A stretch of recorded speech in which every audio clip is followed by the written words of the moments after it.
Okay, good afternoon. Uh, my name is Laura Marbury, and I am a registered dietitian working on behalf of the Dairy Alliance. It is my pleasure to introduce to you your speaker today. Her name is LaShondria Bradford, and she's a registered dietitian, nutritionist, and research dietitian. Her area of expertise in community-based participatory research, in which she has worked for 14 years. And she, in 2016, LaShondria briefly took a break from research to work for the Mississippi State Department of Health as a nutritionist senior with women, infants, and children. So she has a good amount of experience in WIC as well. And in 2017, she returned to research. Over the course of the past 3 years, LaShondria has developed nutrition education programs for adults, children, and people with developmental disabilities, as well as directed research projects in rural communities. In her pastime, she manages Mississippi Thriving, a social media platform that provides information on resources, events, and places to visit in Mississippi. Her philosophy is we are all connected and everyone has a role in the success of their community, no matter how great or small. So LaShondria, I'm going to let you take it from here and talk to us about lactose intolerance. Thank you, Laura. And thank you all for joining today's presentation on lactose intolerance. I hope today's talk clears up any confusion or questions you may have about lactose intolerance, that you are better prepared to discuss this condition with patients and or your colleagues, and provides you with simple strategies on how people with lactose intolerance can continue to enjoy and consume milk and milk products to help them meet their nutrient needs. So here are some of the objectives for today. First, to learn about the Dairy Alliance and the resources they have available to support WIC. To review the nutrients in dairy foods and the potential health implications that may result from a diet that's lacking milk, cheese, and yogurt. To define lactose intolerance, its symptoms and the prevalence of lactose intolerance, and to provide simple strategies to manage lactose intolerance and help improve nutrient intake.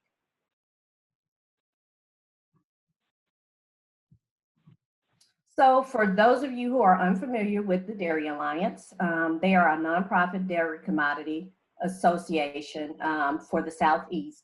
And they believe that dairy is an essential ingredient for life. They also work under the umbrella of the National Dairy Council, which you may be more familiar with. And they also cover 8 Southeast states, which includes Alabama.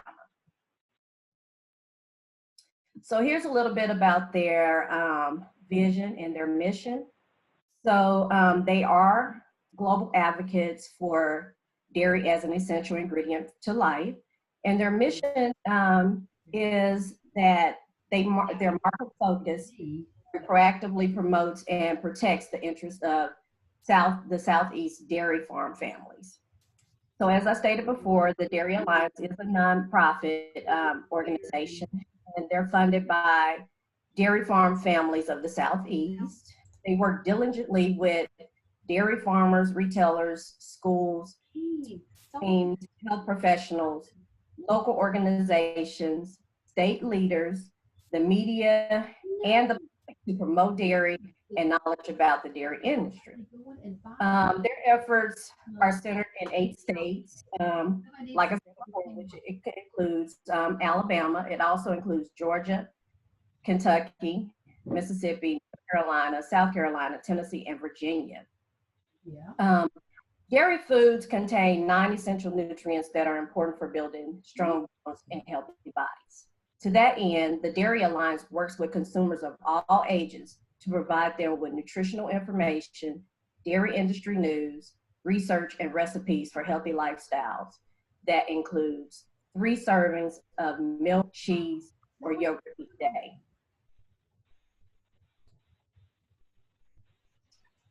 So the Dairy Alliance is committed to providing the latest information about nutrition and dairy farming to help consumers make the most informed choices about their family's diet.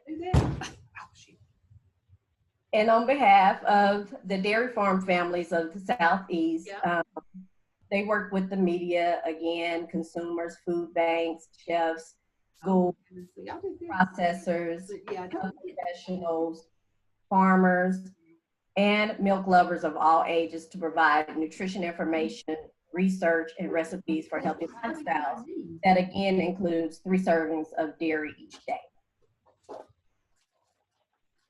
So why dairy? Why is it important to make sure your clients are eating dairy daily? So because of this unique nutrient profile, dairy foods such as milk, cheese, and yogurt are foundational foods included in multiple eating patterns. These include the healthy eating patterns in the 2015 dietary guidelines for Americans, the dietary approaches to stop hypertension, also known as the DASH eating plan, eating patterns recommended by the American Heart Association, and guidelines from the National Osteoporosis Foundation. So, due to its nutrient contribution, and as evidence has shown, dairy consumption is linked to lower risk of cardiovascular disease, lower risk of type 2 diabetes, and improved bone health, especially in children and adolescents. Get you a credit card though. Remember that happened before.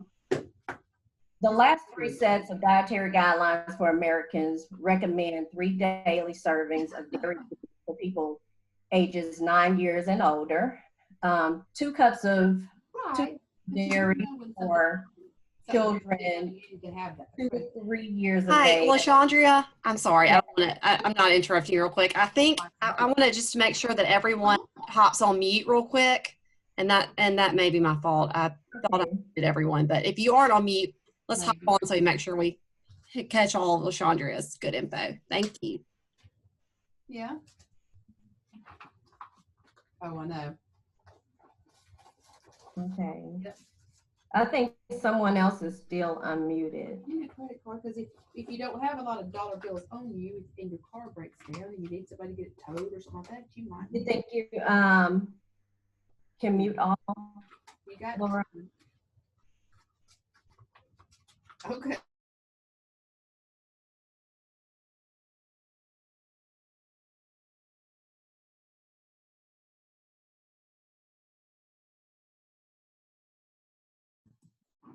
Okay, can you hear me? Well, don't say anything. I'll just continue talking.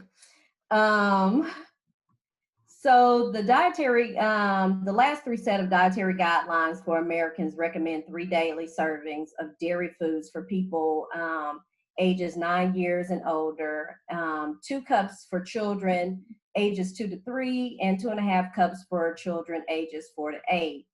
A healthy eating pattern includes fat-free or low-fat dairy such as milk, yogurt, and cheese. Individuals who are not able to consume dairy or choose not to consume dairy foods should consume foods that provide the range of nutrients generally obtained from the dairy group. For patients with a true milk allergy, which we'll discuss a little later in the presentation, fortified soy beverage, and this is fortified with calcium, vitamin A, and vitamin D, has been part of the dairy group since 2010. To this day, no other milk alternatives are part of the dairy group. And currently, the 2020 committee is currently meeting to discuss the dietary guidelines for Americans. Of this group, we've had the most RDs ever to sit on a committee. And if you want to know more about that committee and some of the things that they're going over in the dietary guidelines for Americans, you can follow them on dietaryguidelines.gov. And this site will give you scientific reviews. You'll learn a little bit more about the questions and the topics and comment, and you'll also be able to submit comments if you like. So this next. Okay.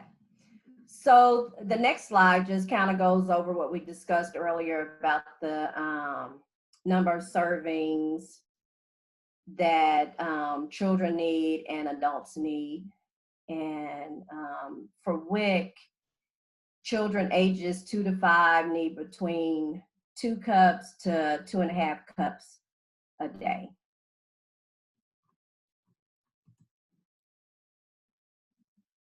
So, and while we hear a lot about people not eating enough fruits and vegetables, few people realize that nearly 9 out of 10 people in America fall short on dietary guideline recommendations for dairy foods.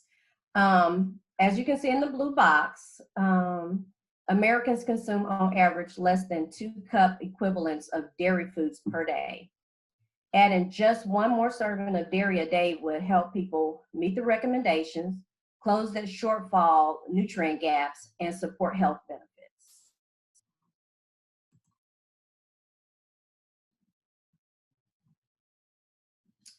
Occasionally we hear people say that it's easy to replace calcium in milk with other foods like green leafy vegetables and dietary alternatives. The reality is the unique nutrient package of milk makes it challenging to substitute. And just looking at calcium, for example, you'll need about 17 cups of raw kale to get the equivalent amount of calcium in 3 8-ounce glasses of milk. But this is not just about calcium, it's about the total nutrient package. Milk provides 9 essential nutrients in 1 8-ounce affordable and accessible serving of milk.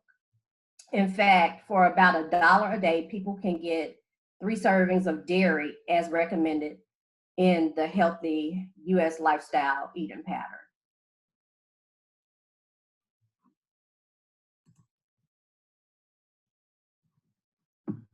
So milk and its 9 essential nutrients. Milk contains a powerful nutrient package of 9 essential nutrients in each serving.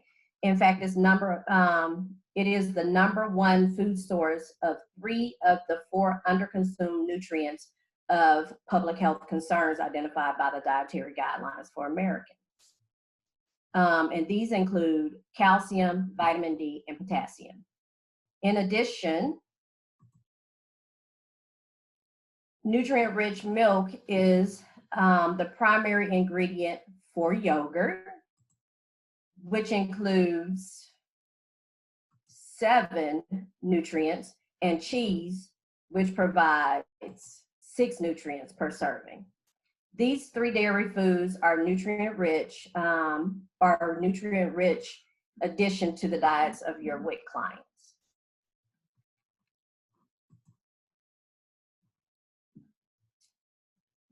So, because of milk's unique nutrient package, the Academy of Nutrition and Dietetics, the American Academy for Pediatric Dentistry, the American Academy for Pediatrics, and the American Heart Association recently issued consensus guidelines noting milk and water as the go-to beverage for children ages 2 to 5.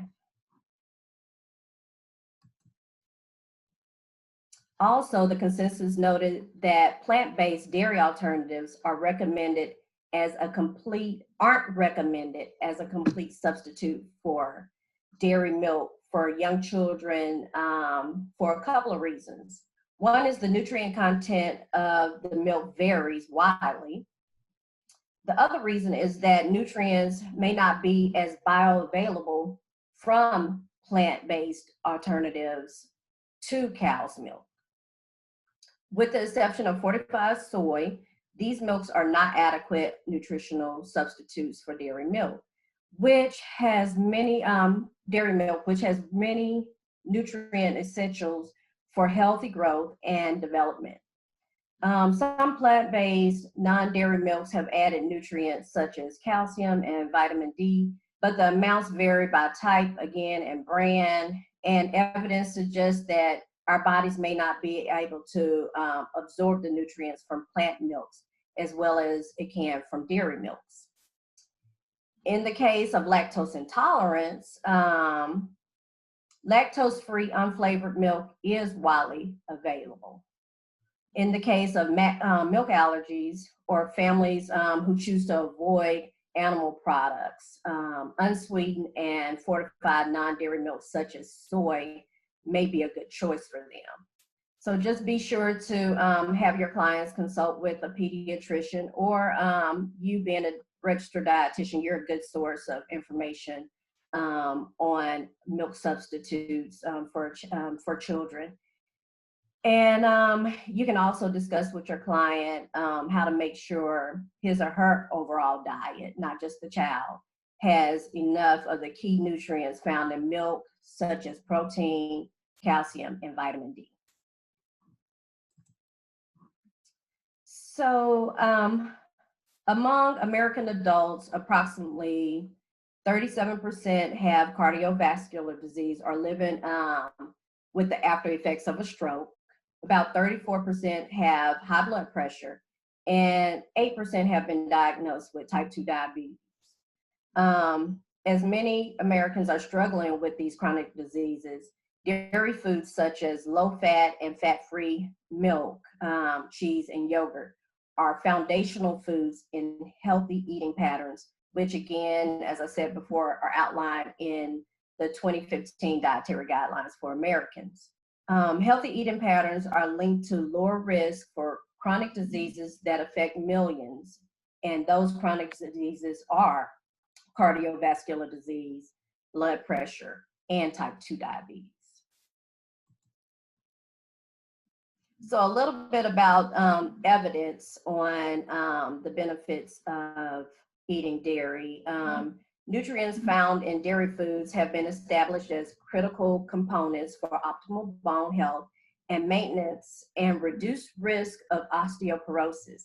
In addition to bone health, a large and growing body of evidence has shown that consumption of dairy foods, including whole, reduced fat, low fat, and fat-free milk, cheese, or dairy or yogurt, have either a neutral or beneficial association with risk for several chronic diseases.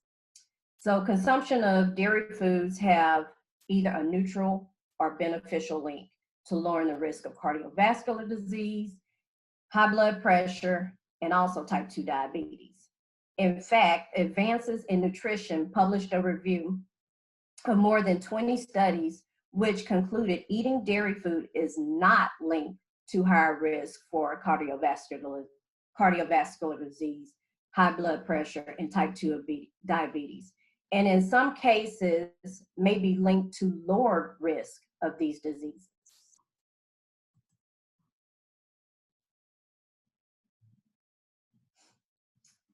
So, unfortunately, when people avoid milk and milk products due to lactose intolerance, they miss out on the many nutritional and health benefits that milk and milk products provide. Specifically, without milk, cheese, and yogurt in the diet, it's extremely difficult for people to meet the recommended intake level of several essential nutrients. Together, dairy foods supply 4 of the 7 shortfall nutrients for adults identified by the Dietary Guidelines for Americans, and those are calcium, potassium, magnesium, and vitamin A. The other 3 are fiber, vitamin C, and vitamin E. And 3 of the 5 shortfall nutrients for children, which are calcium, potassium, and magnesium. And it's also good to note that dairy has the highest amount of calcium, phosphorus, riboflavin, and vitamin B12 than any other food group in the American diet at any caloric level. Furthermore, the 2015 Dietary Guidelines for Americans recognizes that people who consume more dairy foods have better overall diets. They consume more nutrients and have improved bone health. In addition, a growing body of research suggests that enjoying these 3 servings of dairy foods a day as part of a nutrient-rich, balanced diet may help maintain a healthy weight. Also, studies show that dairy foods, when consumed as part of a healthy diet over a lifetime, may help to reduce the risk of certain chronic diseases. For example, as an important contributor of calcium and vitamin D and potassium and magnesium, Americans who avoid foods may increase their risk of osteoporosis and hypertension. So what is lactose intolerance?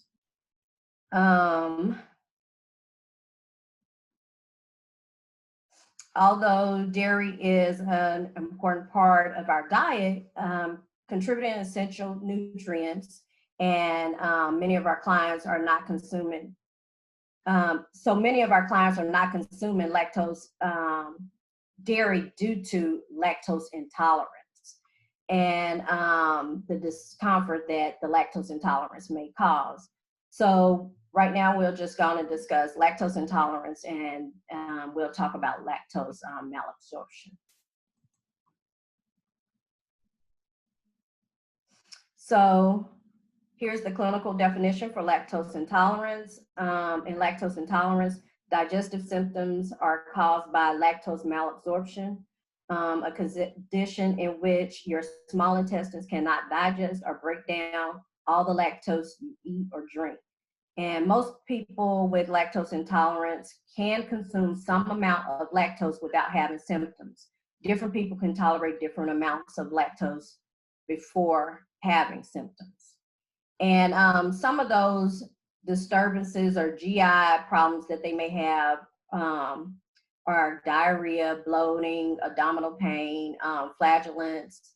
For lactose malabsorption, it's caused by decreased availability to digest lactose that is due to a deficiency in the level of the enzyme lactase. And lactase, it breaks down lactose into simpler sugars, galactose and glucose. And those two, of course, are readily available to be absorbed in the bloodstream.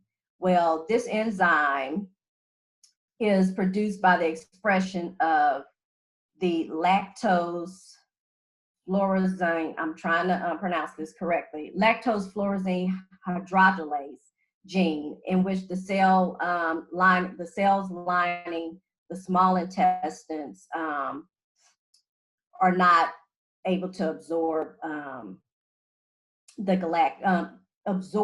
lactose. Sorry.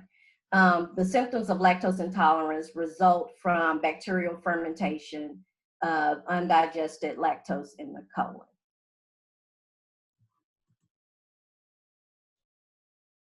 So while many health professionals know that being lactose intolerant is not the same as having a cow's allergy, which we've all learned as being dietitians, many individuals confuse the two conditions.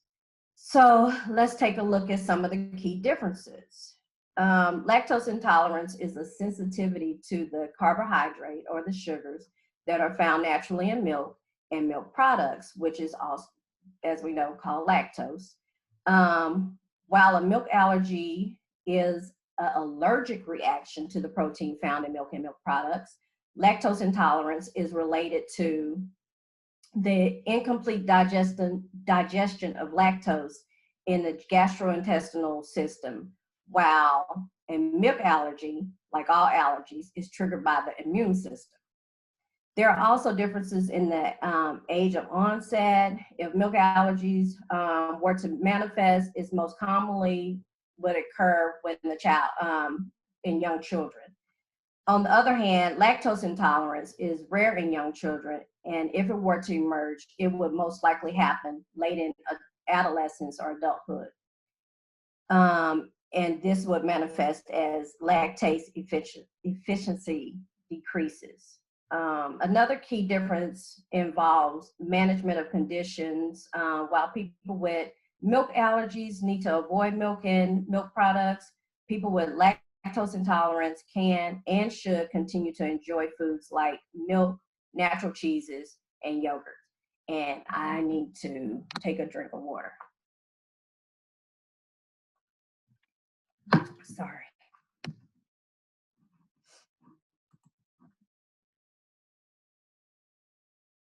So another study, it was the a milk barrier and opportunity studies was published in the Journal of Dairy Science in 2011, and it listed lactose intolerance, whether it's real, as diagnosed by a medical doctor, or perceived, which is self-diagnosed.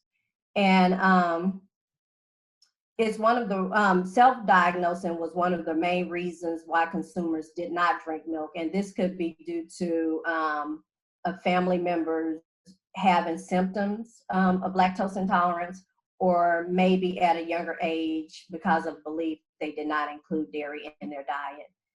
Many individuals have eliminated milk only due to the perception that they have lactose intolerance and have not tried any of the lactose-free versions of milk.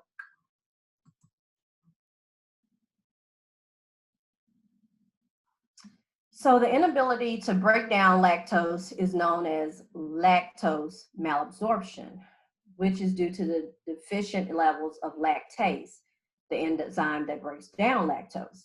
Not all people with lactose malabsorption experience symptoms of lactose intolerance. Lactose intolerance is a highly individualized condition.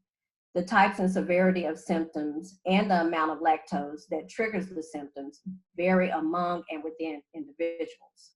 So lactose intolerance, on the other hand, refers to the gastrointestinal disturbances that may occur following the consumption of more lactose than the body is able to digest.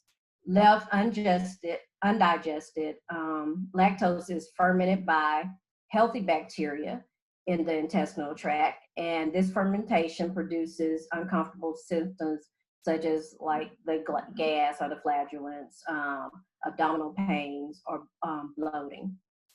It's important to note that there are varying degrees of sensitivity to lactose. Some people may experience gastrointestinal disturbances every time they eat the food, while others may only experience this disturbance if they consume a large amount of lactose on an empty stomach. Keep these definitions in mind as I will be coming back to them when we talk about lactose intolerance and the prevalence of lactose intolerance later in the presentation.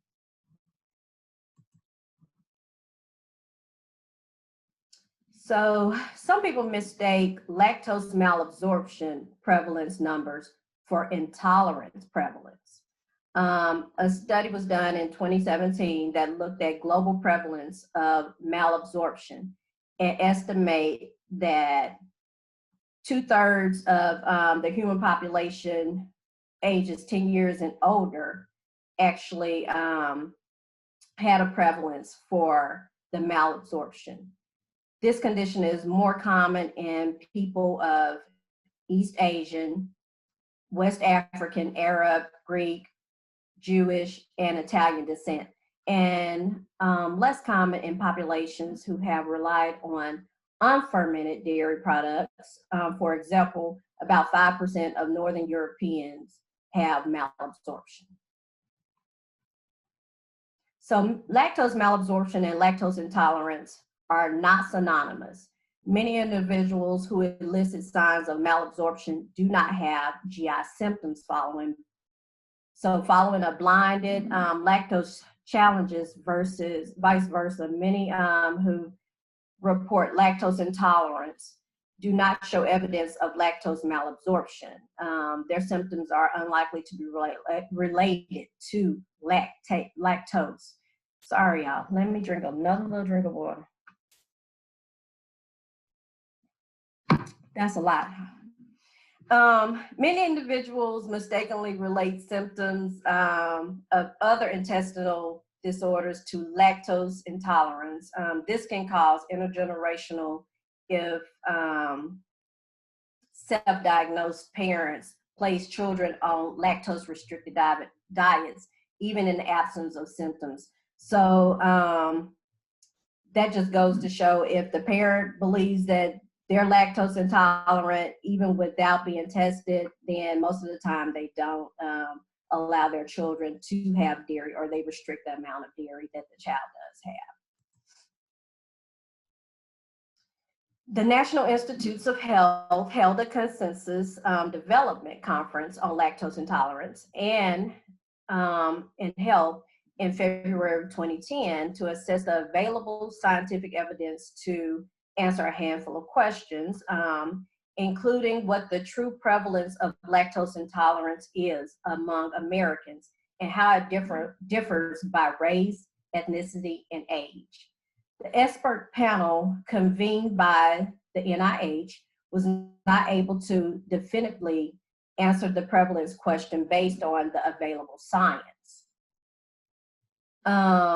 Prevalence of lactose intolerance in Americans has previously been estimated to occur in approximately 15% of whites, 50% of Mexican Americans, and 80% of African Americans.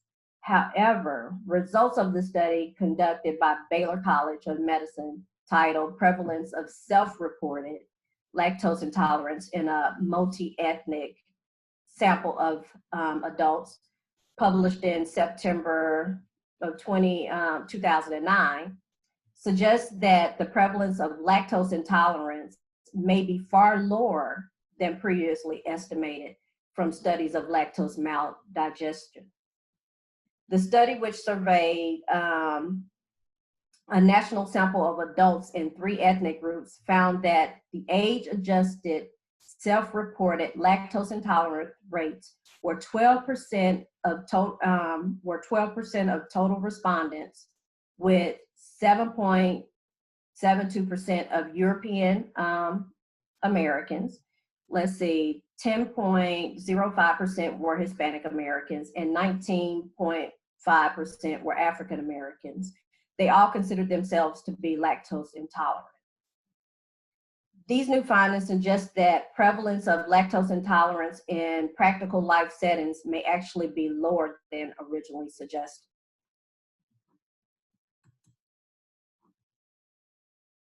So the prevalence of lactose intolerance. We just reviewed the self-report on prevalence of lactose intolerant. It is interesting to note that from this research, 54% have not been diagnosed by health professionals. This can also be a real problem, as many of the symptoms of lactose intolerance can be confused with other conditions like irritable bowel syndrome. And they may also unknowingly eliminate dairy foods without understanding what they are eliminating. And they also eliminate the nutrients as well, nutrients that would benefit them, as you saw, the 9 essential nutrients. So when they looked at the research and those surveys, there were no difference between gender. They all reported the same.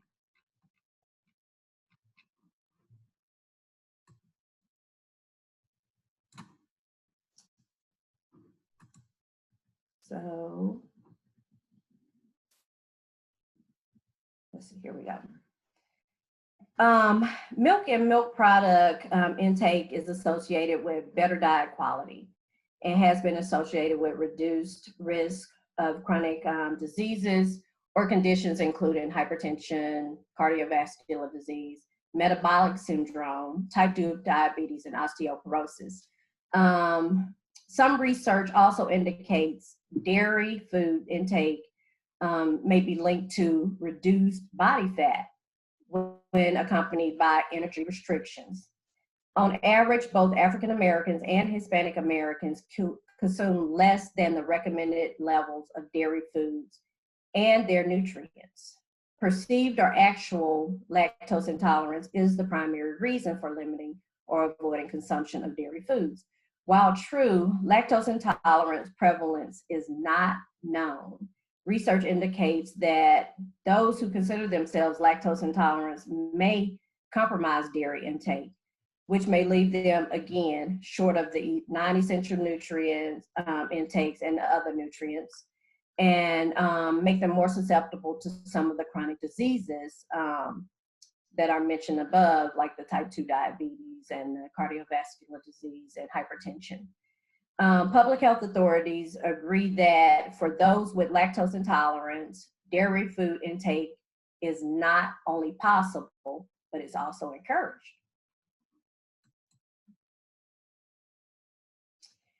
So while it's possible for children to have lactase deficiency, most don't experience the symptoms until late in adolescence or adulthood.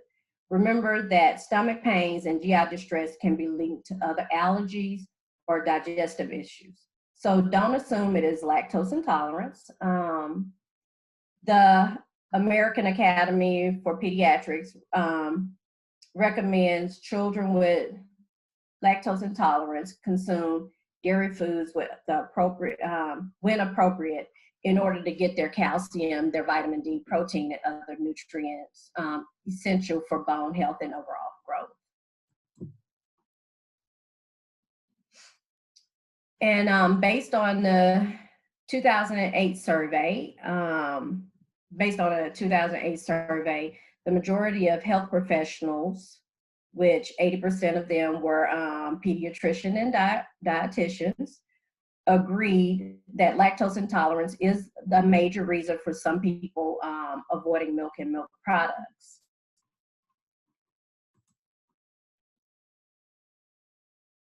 This research also shows that only half of the RDs and less than half of the pediatrician and family practice professionals agree that they should recommend 3 daily servings of dairy as part of a healthy diet and lifestyle for patients with lactose intolerance. This tells us that it's important for both health professionals and public alike to become more familiar with lactose intolerance and management strategies that can help individuals with lactose intolerance.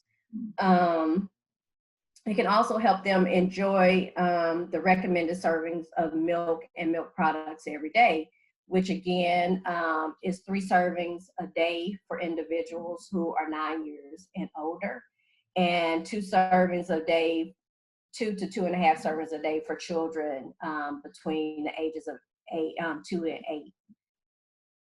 So unfortunately, when people avoid milk and milk products due to lactose intolerance, they miss out again on many nutritional and health benefits that milk and milk products provide. Specifically, without milk, cheese, and yogurt in the diet, it is extremely difficult for people to meet the recommended levels of several of the nutritional nutrients. The essential nutrients, sorry.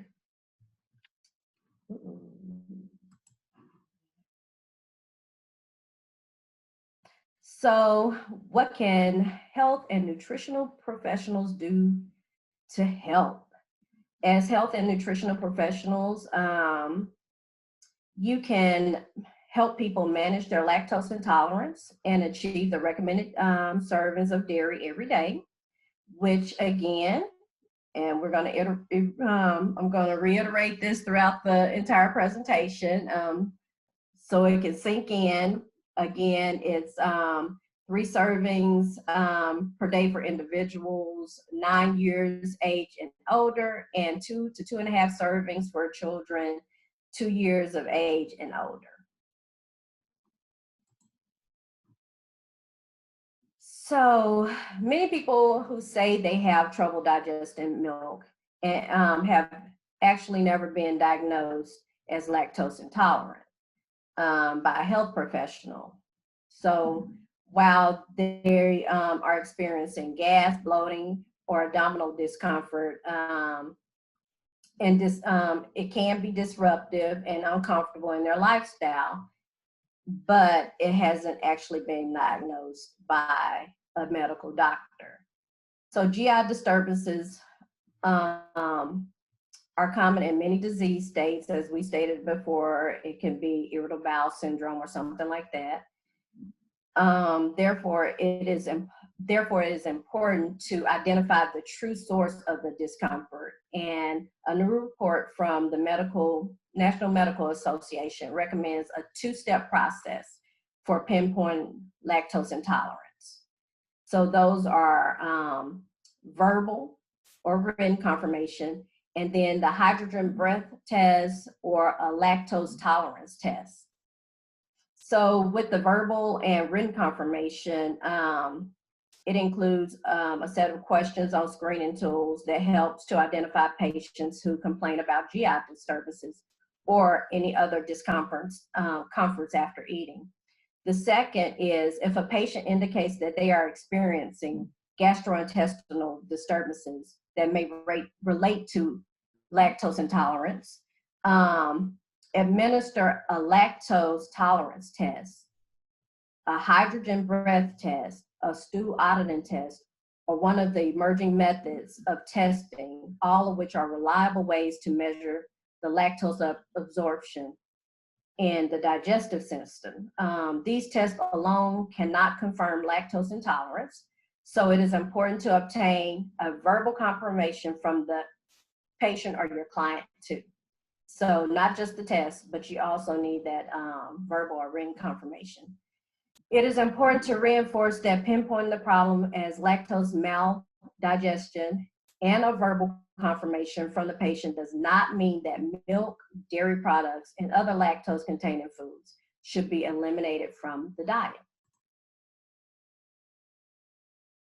So as we discussed, the different types of tests that they have, and with diagnosing lactose intolerance. So you can go to the doctor or immunologist, and what they'll do, they'll measure the glucose levels in your blood post lactose consumption. You can get the hydrogen breath test done or the stool acid test. And that's when they look at the bacteria in your large intestines.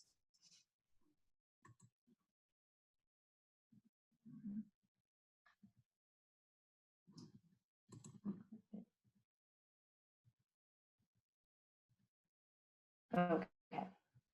So tips to manage lactose intolerance.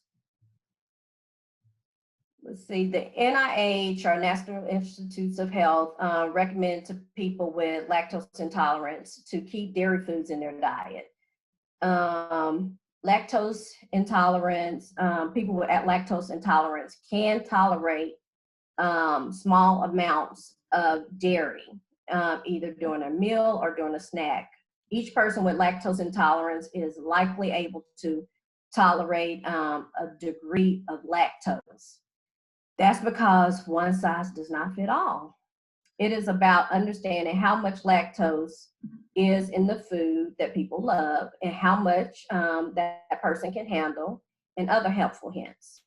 As a reminder, in many of these foods, while lactose is lower, the sugar that remains, sucrose and galactose, actually remains in it. This is a great resource you can adapt while using with your patients to illustrate how much lactose is actually in the foods. So you have cow's milk, you have an 8-ounce serving of cow's milk, and that has about 12 grams of lactose. So as you look at the tip screen, it just goes down to show you how much lactose is in each serving of different dairy products. So here are some solutions for people with lactose intolerance. So while it varies from person to person, many people with lactose intolerance can still consume lactose-containing dairy foods, and again, in various amounts. Follow the strategies that may help people with lactose intolerance enjoy the recommended 3 servings of low-fat or fat-free dairy foods every day. So one suggestion is to try it. opt for lactose-free milk and milk products. They are real milk products, just without the lactose. They taste great and provide some nutrients as regular dairy foods. Lactose-free milk is a great way to keep dairy foods in your life, as well as real dairy food, and a great source of the same non-essential nutrients found in regular milk, including calcium, protein, vitamin D, and potassium. The good news is lactose-free milk is regular milk, just without the lactose. Lactose-free dairy products have the same nutrient values, but they are much easier to digest for those with lactose intolerance. So you can also sip it. Start with small amounts of milk daily and increase slowly over several days or weeks to your tolerance level or to their tolerance level. So those are some suggestions you can give. You can stir it, or they can stir it. Mix milk with other foods such as soups, cereals. They can blend it with fruit and put them in, smoothies, or they can drink it with milk. Solid foods actually help slow down digestion and allows the body more time to digest the lactose. Slice it. They can top sandwiches or crackers with natural cheese, such as cheddar, Colby, Monterey Jack, mozzarella, or Swiss. These cheeses are all low in lactose. Shredded, add to your favorite veggies, pastas, salads. It's an easy way to get dairy in, and it's also they're low in lactose. Spoon it. Go enjoy easy to digest yogurt. The live and active cultures in yogurt helps to digest lactose. So those are also ways for people to get dairy in. Try it, sip it, stir it, slice it, shred it, and spoon it.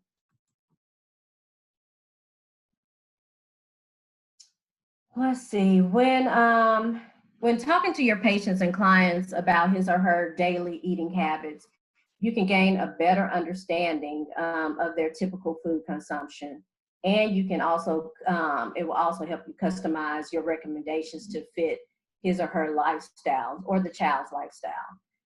Whether cooking with milk, mixing it into cereal, blending it into smoothies, or using it to make lattes. Typical consumption of milk and milk products varies by individuals and cultures. And it is important to recognize and address these differences when providing the strategies that we just suggested. So easy ways to cook with dairy. Again, incorporating the milk and cheeses into your foods. Add in the yogurts as a snack. Those are all easy ways to enjoy it. Add it to traditional foods. Many traditional foods already incorporate milk and milk products, such as tacos. They naturally go well with cheese, while many traditional biscuits are made with milk products. Yogurts and parfaits can be enjoyed for breakfast or dessert. It's also an easy option for people who do not like to cook. Soups are also an easy way to add milk to any diet. So you have your chowders and things like that where you would incorporate milk. A number of recipes featuring milk and milk products can be found on the National Dairy Council's website, which is www.nationaldairycouncil.org. And then when we talk about lactose-free milk, as I stated before, is real milk, but without the lactose. Typically is made by adding the enzyme lactase to the milk. To do the work that your body usually does to break down the lactose into glucose and galactose. Thus, lactose-free milk provides the same essential nutrients as the equivalent form of the regular dairy milk, just without the lactose. So it's all real, it just doesn't have the lactose. So when compared to non-dairy beverages, people like milk more. The results of a taste acceptance study of 893 adults aged 18 to 64 indicated that lactose-free milks score substantially better regarding taste, acceptance, and liking than do soy beverages. And that reduced fat milk, that's and lactose-free milk or 2% milk, scores substantially better than do the fat-free products. These results are noteworthy given that milk substitute beverages are often recommended for people with lactose intolerance, despite the low preference or acceptance of such beverages. As health professionals, we can help these individuals learn how to continue to enjoy the dairy foods they love. So along with noting that lactose-free milk provides the same non-essential nutrients as regular milk, it is also important to note that nutrients are the same regardless of the level of fat. So fat doesn't have anything to do with it.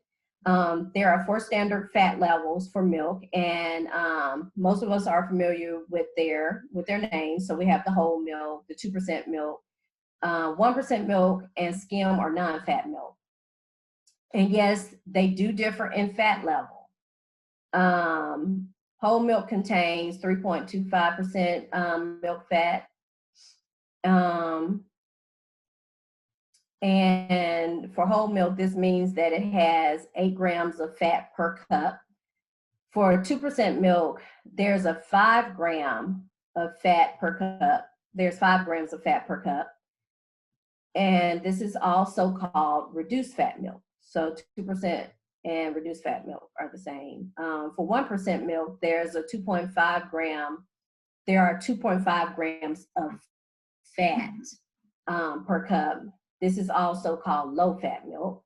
And for skim milk, there's only a trace of fat remaining, which is below what would be required for labeling. So that's why it's called fat-free or non-fat milk. Each of these 4 types of milk has a different amount of fat, but note that they all contain the same amount of high-quality protein, which is 8 grams per cup. And other than fat, the other nutrients, the other non-essential nutrients are the same. So fat contributes calories, so there are caloric differences between the milks. Regardless of the fat content, they are all a good source and excellent source of the non-essential nutrients.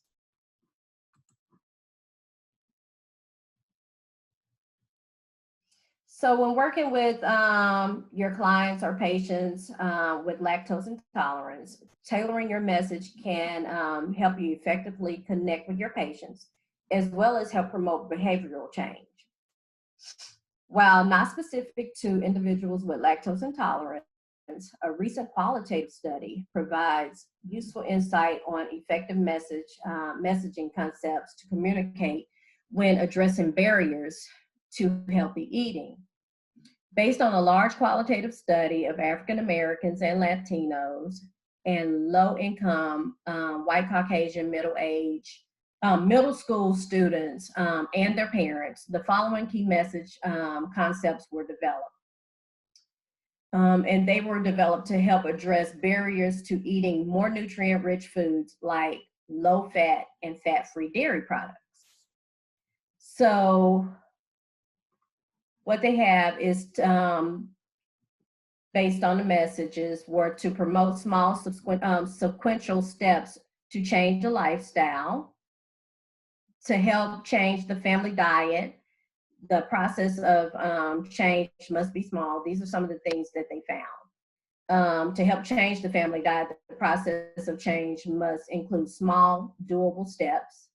And for example, for individuals with lactose intolerance, you may want to suggest that they start small by trying a small amount of low-fat milk, either regular or lactose-free, either one, with their cereal, and they can do it at least once a week.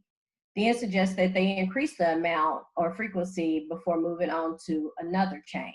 And so that goes back to the sip it and shred it and all of those suggestions. Can also motivate parental change, which research shows that parents are an important role model in influencing how their children eat, and parents understand that they play an important role. While lactose intolerance is rare in children, a parent who avoids dairy due to lactose intolerance or perceived lactose intolerance may inadvertently influence their child to avoid dairy. So help your clients understand that how they manage their lactose and intolerance, and we know this with other foods also, can help their children learn about healthy eating. Another way is to continue to keep nutritious foods at home. For example, stocking the refrigerator with lactose-free milk can help parents manage lactose intolerance. Also, they'll be showing their children that there are various options available for consuming dairy. Also, understanding that parents are often too tired or overwhelmed to come up with creative dinner suggestions and solutions. So by meal planning is one way to get the dairy in. And part of the child's challenge can be coming up with creative ways to incorporate dairy into the foods or the meals. So getting the children involved. Also, keep in mind about the culture and taste preference. As always, it's important to incorporate culturally based, nutrient-rich foods into heritage recipes, especially when making recipes or foods that suggest that patients use dairy. For example, suggest that Hispanic families substitute low-fat, lactose-free milk for whole or sweetened condensed milk for laquitos, and that's basically like a smoothie. And that African Americans make similar substitutions with traditional bisque or soups. Also, accentuate the positive attributes in foods. As health professionals, you already know the importance of accentuating positive attributes and behaviors versus the negative ones, like getting more fruits and vegetables and things like that in.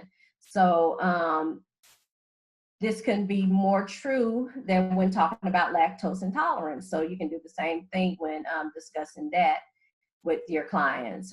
For example, a person with lactose intolerance is likely fixated on what not to eat versus what they can have. So shift that dialogue by showcasing what they can eat and what they can still enjoy. You also can suggest that they seek tips from others who have made positive changes to manage their lactose intolerance.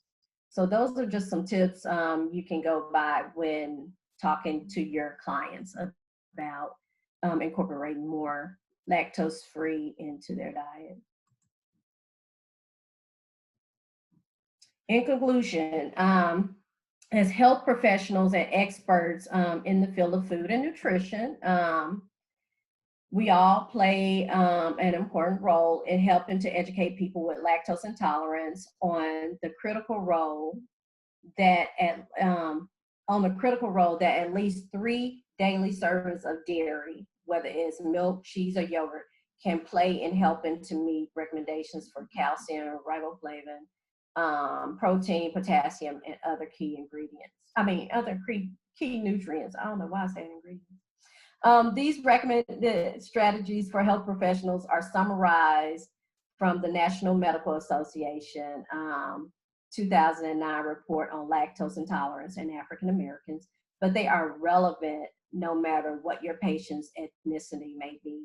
And the key points are: get informed, understand how to minimize lactose intolerance, view dairy foods as an investment in human health and not just food consumption.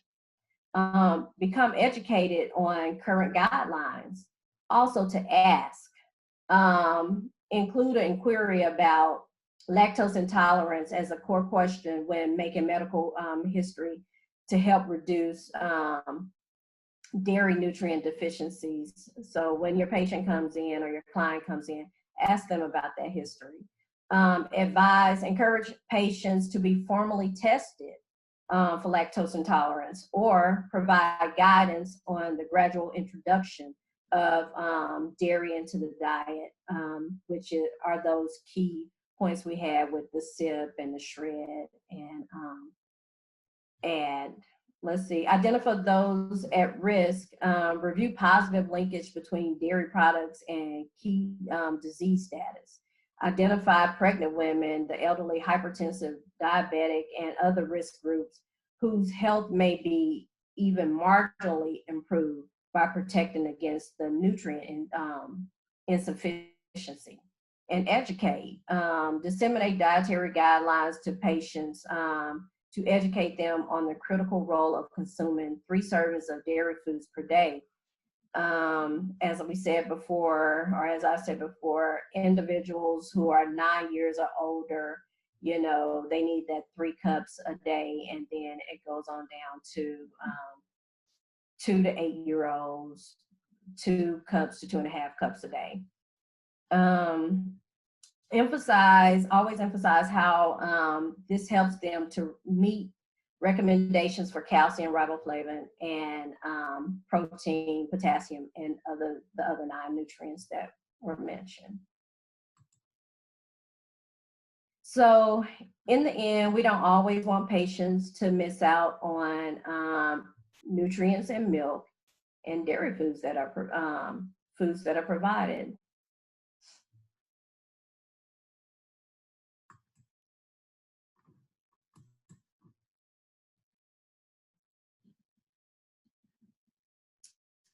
Okay, Laura, did you want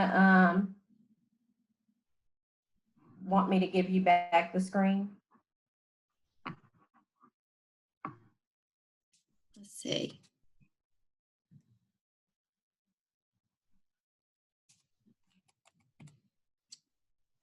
Okay, am I off mute? Yeah, you're off mute. Okay, great. And can you see my screen? No, I'm still fine. Let me unshare mine. That's okay, that's fine. I just wanted to wrap up and say thank you again, LaShondria, for sharing. I know that was a lot of information for you to present and for everyone to take in, but really the main takeaway is that lactose intolerance does not mean dairy avoidance. That there are strategies that you can talk to your patients about to still get the nutrition benefits of dairy, because we know that dairy is a great source of calcium, vitamin D, protein, many nutrients that many Americans are not getting enough of. If you need more information or would like some resources for your clinics, I invite you to visit theDairyAlliance.com. There is a wealth of materials there available for you to print on demand. And then you can also reach out to me as well. We even have on our website a WIC health education toolkit. So check that out as well. And we have a lot of lactose-free recipes and kid-friendly dairy recipes as well. And then there's a variety of different handouts that you can check out, and just let me know if you're interested in having any of those for your clinics. And at the end of the presentation, you'll see my contact information. You can reach me at lmarbury@theDairyAlliance.com, and then follow us on any of these social media accounts. We have a Twitter, Instagram, Facebook, where we share all kinds of great information. So I thank you so much for tuning in today. For the sake of time, I don't believe we'll be able to have you type in any questions, but should you have any for me or LaShondria, please send them to my email at lmarbury@theDairyAlliance.com, and I will make sure we get those answered, and we will get the resources to you that you need. So thank you so much. Thank you.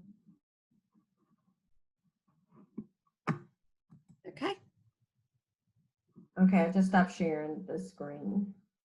Okay. And I'm going to